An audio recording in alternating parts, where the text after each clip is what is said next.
What's going on, guys? Welcome back to the Baron's Hideout podcast. I'm Dustin. I'm also Dustin. And I'm Anna. We are here, ladies and gentlemen. SCREAMBOX Essentials number 45. Ooh, we're almost there, man. 5 more. 5 more. We're almost to 50. I had to stop it. We're almost to 50. We are at SCREAMBOX Essentials 45, and we brought 2 movies that couldn't be any more polar opposite. Yeah. Dustin brought I'm Dreaming of a White Doomsday. Doomsday.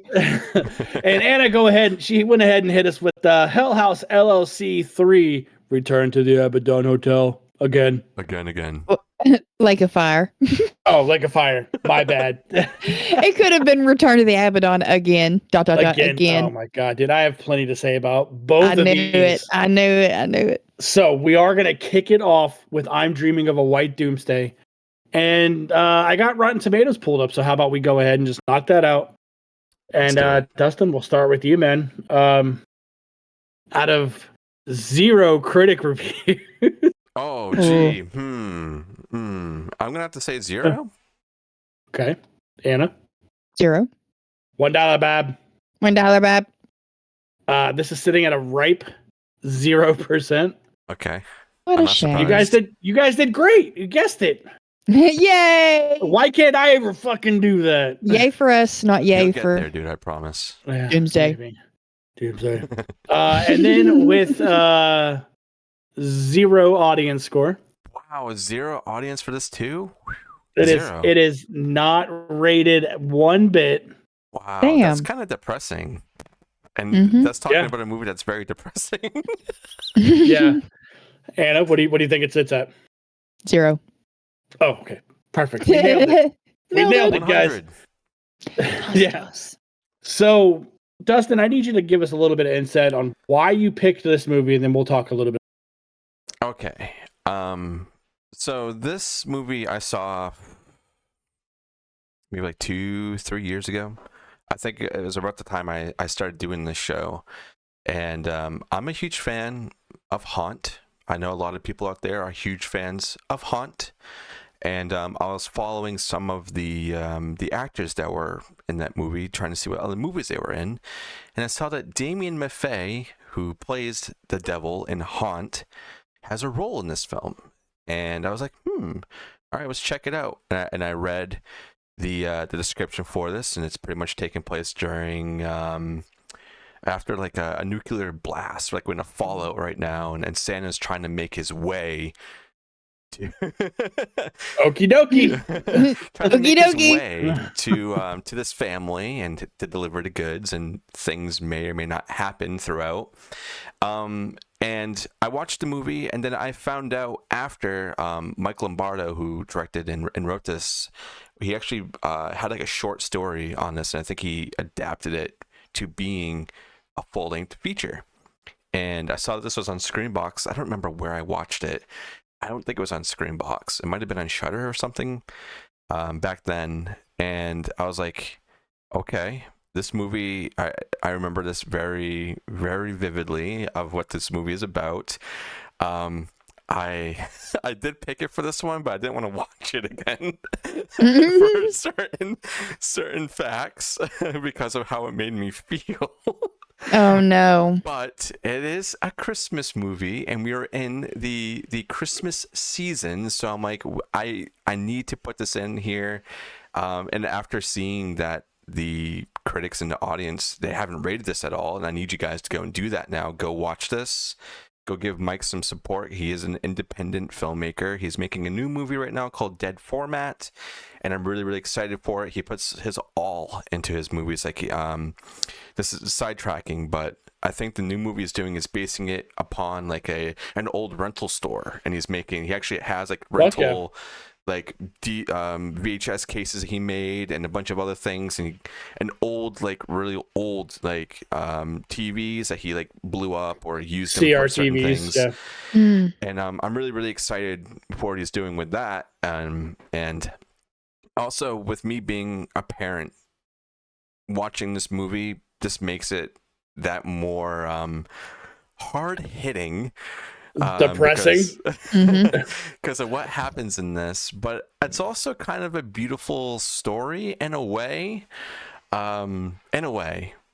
But I'm just gonna leave it at that. I want people to go and watch this. Check it out on SCREAMBOX. If you're in the mood for more jolly goodness, go watch I'm Dreaming of a White Doomsday, and go tell Mike you watched it.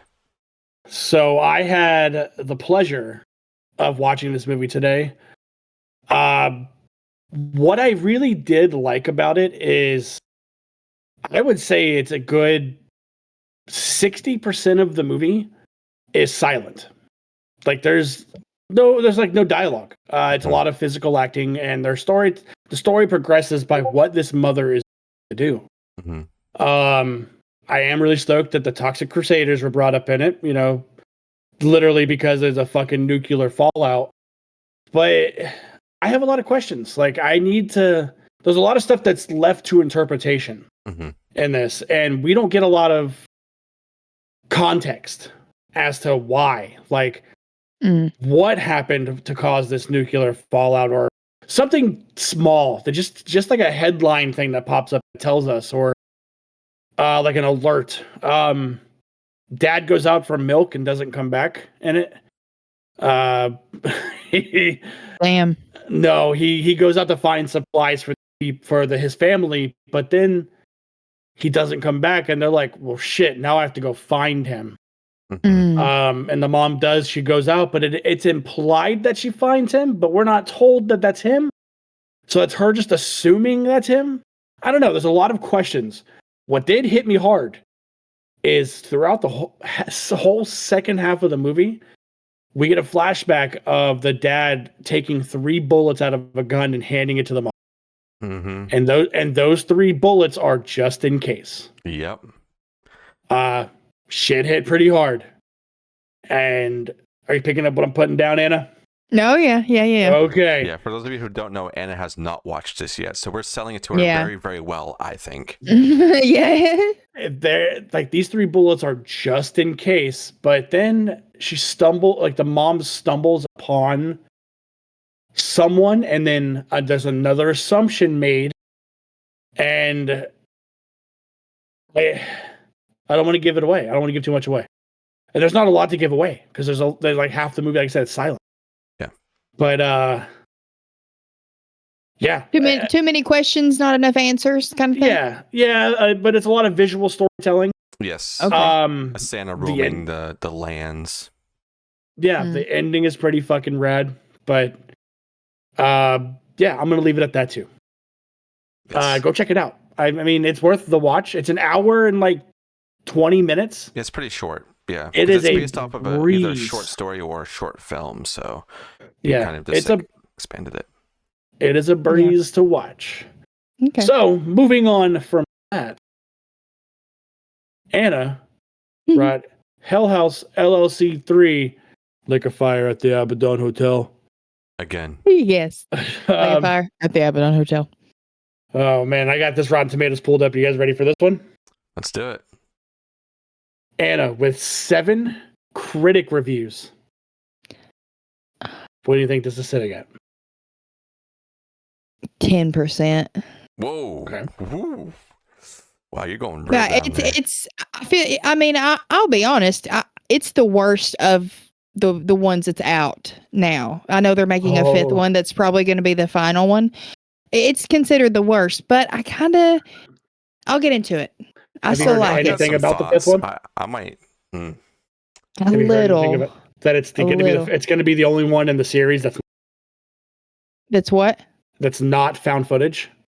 It's going to be like actual movie, which I'm cool with. I'm fine with that. Yeah, we can dip out of the found footage. Give me that Jason 5 feel. Give me Roy in there. So right. Dustin, okay. Yeah. 7 critic reviews. What are we sitting at? All right, so I'm gonna say it now. I'm sorry, y'all, but I kind of like this one more than the second one. At least you like it. That's Parts of good. it that I like. There's some parts of it that I like a little bit more than the second one. All right. Same. I'm sorry. I love this. So I'm gonna have to go a little bit higher, and I'm not gonna go too high. I'm gonna say 38%. I need you to take back what you just said about Brock Davies. I was supposed to say you've got a boner for Brock Davies. I'm a Brock boy, man. You take back what you said about Brock. Yeah, I'm a Brock boy. Right. What's the verdict? 14%. Oh wow! I knew it was going to be low. I knew it.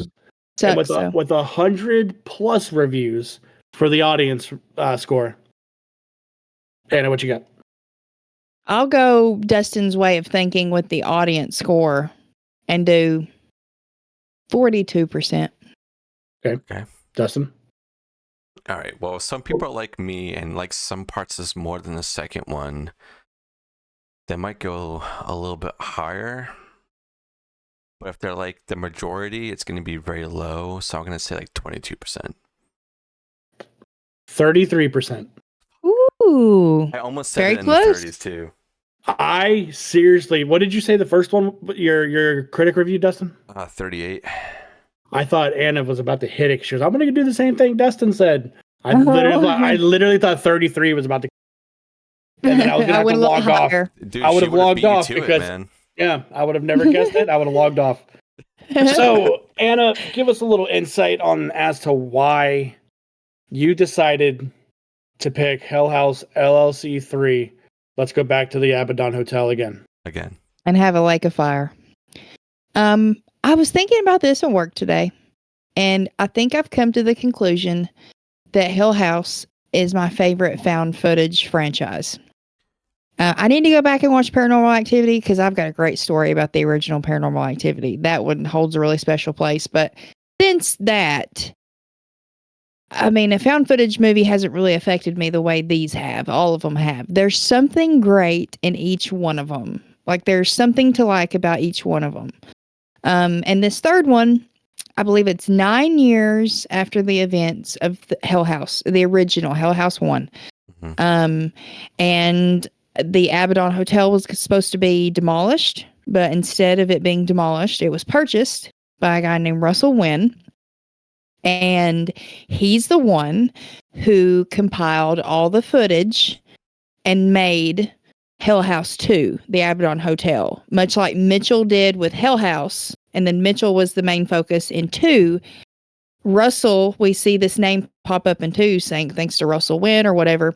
And then now secret tapes were sent by Russell Wynn. Yeah, exactly. So now we get Russell Wynn as one of our main characters in the third one. So he's this big rich guy and he decides to buy the Abaddon. And maybe this is a part of it that you like, Dustin. I know I like it. It's the fact that they use the Abaddon as like their theater space to put on this play called Faust, about the story of Faust. And, you know, I know that's a big thing to do with plays and people do that all the time. Theater companies do. But he uses the Abaddon as his theater. And much like Hell House, this is the biggest crew they've had in there. It feels like a production. Yeah. Like a movie production. And I can't remember who, it might have been you guys I was talking about this too. Like, I wouldn't want to go in the Abaddon, like in real life, but if there were that many people in there, I would feel more comfortable, like going in there. Sure, yeah. You can stay there.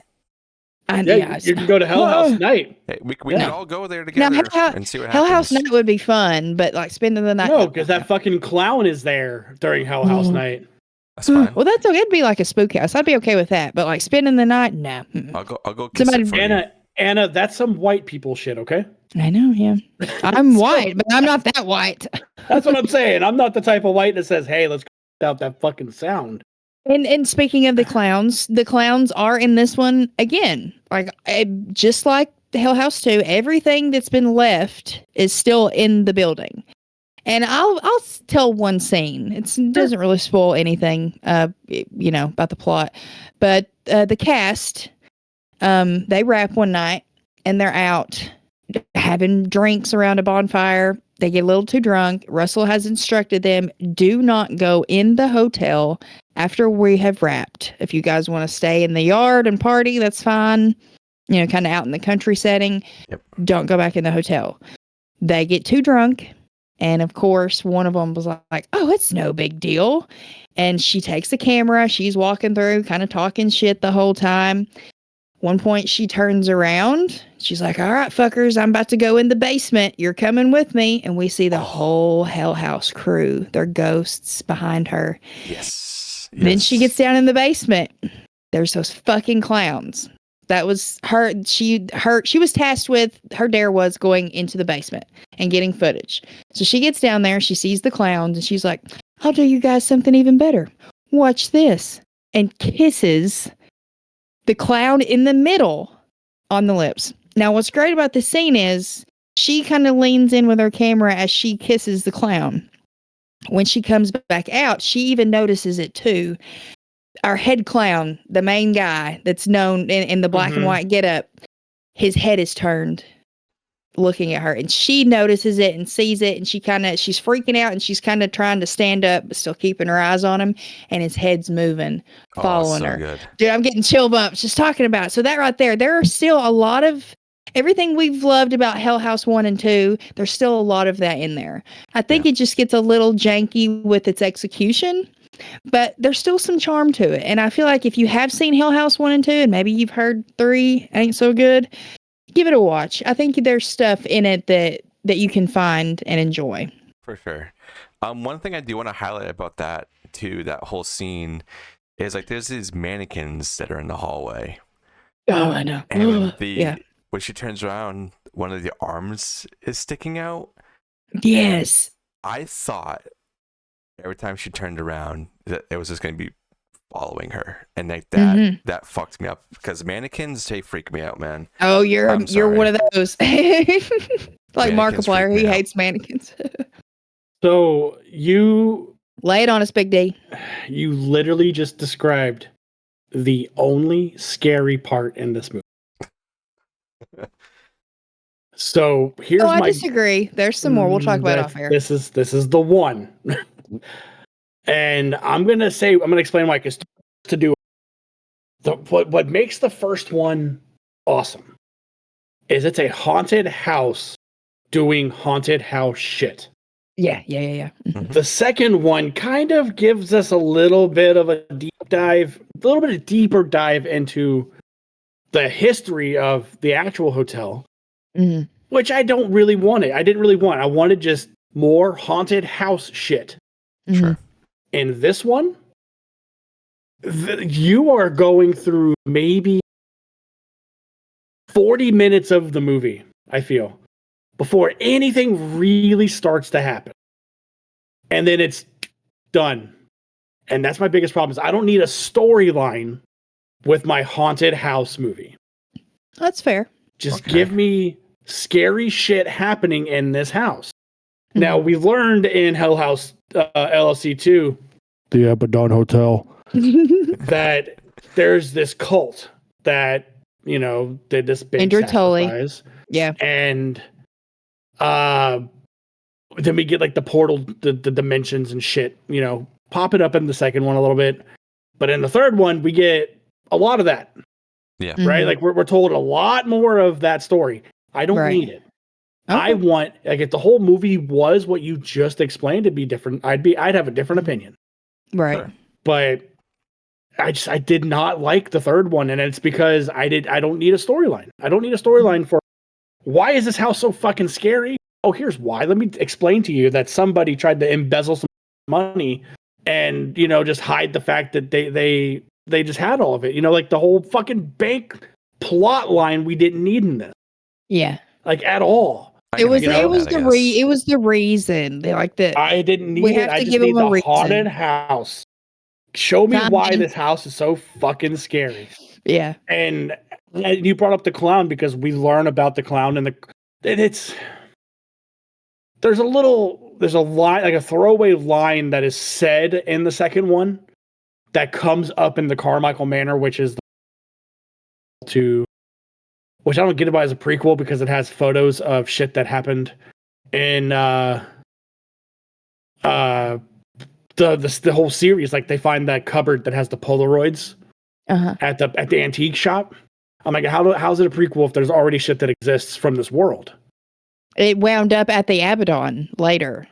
That's what I'm saying. But if it was a prequel, how did they get that? Again, it's just the portals and the dimension shit. But there's a throwaway line as to why the clown is very prominent in all three movies. And this is the first time we really see him moving around. I liked that too from the first two. We don't see him move. We just see how he ends up. Mm-hmm. Yeah. And that's what makes it even more fucking scary is how did he get there? Not, okay, now I know how he got there. Mm-hmm.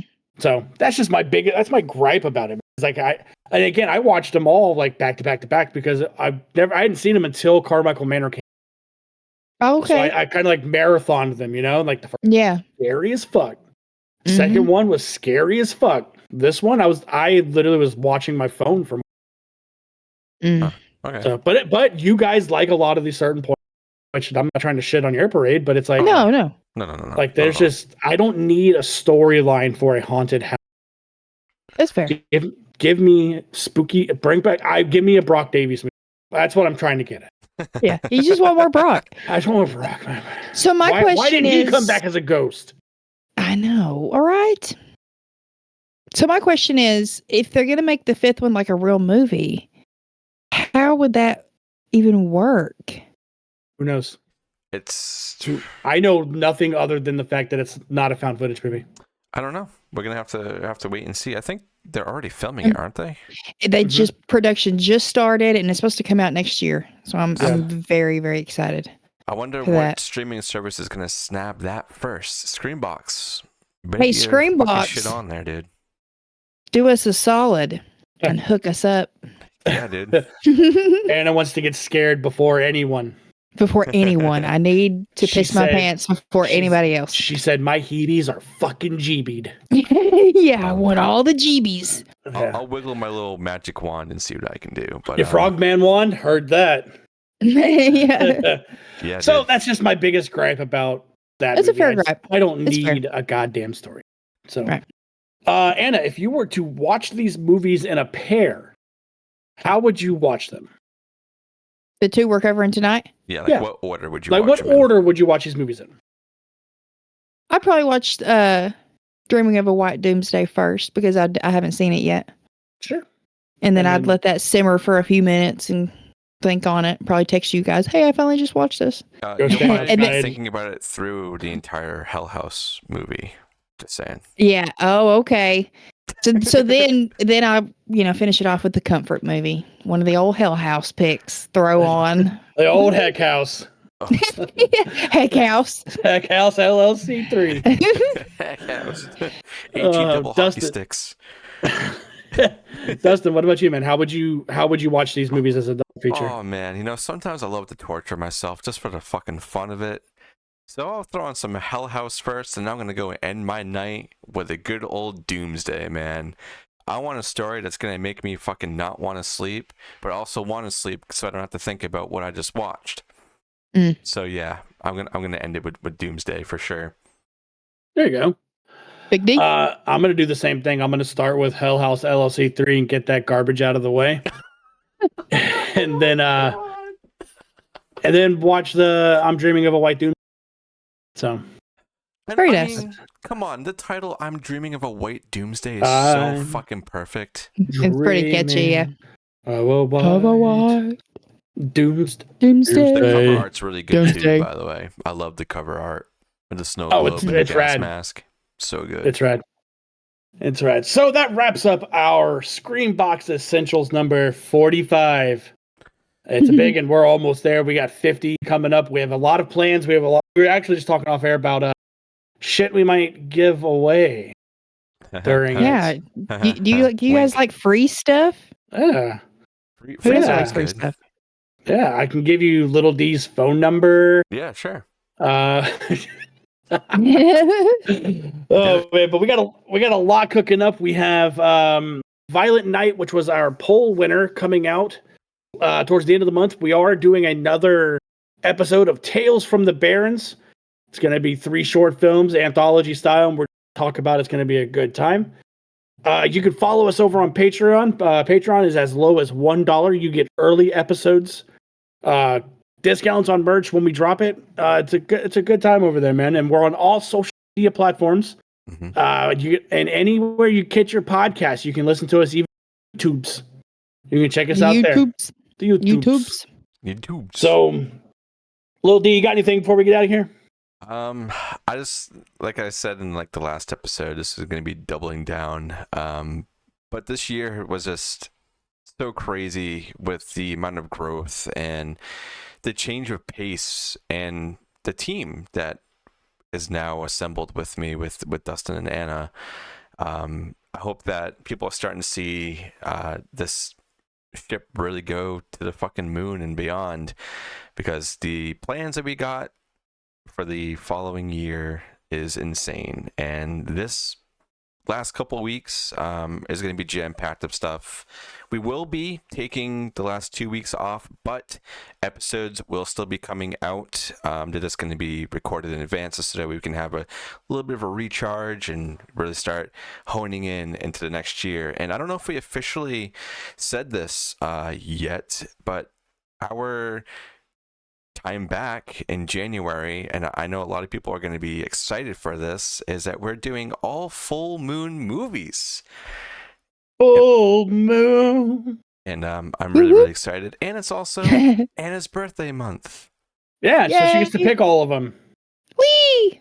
Oh, yeah. What an introduction to my first official reign, I guess, as host. Well, yeah. Thanks. Thanks. I think. TVA.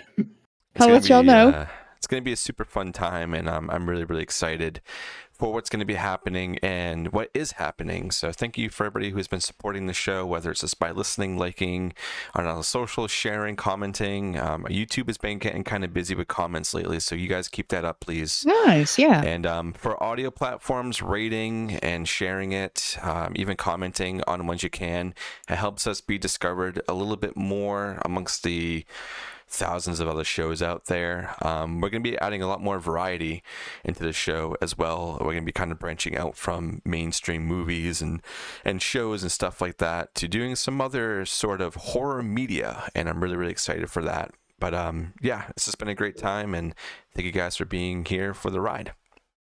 Yeah. Yeah, buddy. Andy, you got anything? No, I think that's it. I'm excited to be here. Let's do it. All right. Well, let's get out of here. So until next time, we will see you the next time. On the flip side. On the flip side. At the Abaddon Hotel again. At the Abaddon Hotel. In the Lake of Fire. All right. We'll see you guys. Abaddon.